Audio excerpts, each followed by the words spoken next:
ပုတ်တဲ့ရိုက်ခံလို့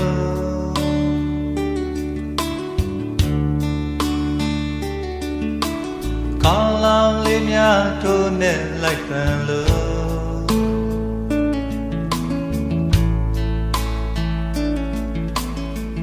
ကြားလိုက်တဲ့ခိုက်တက်မှာဒီငိမ့်နဲ့ကြောင်းရိပ်စီလမ်းရင်ပြေလို့တွေ့လိုက်ချင်ရဲ့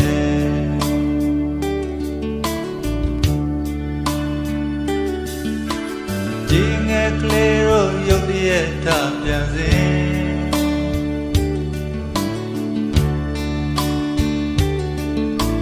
ဒီရွယ်ချောင်း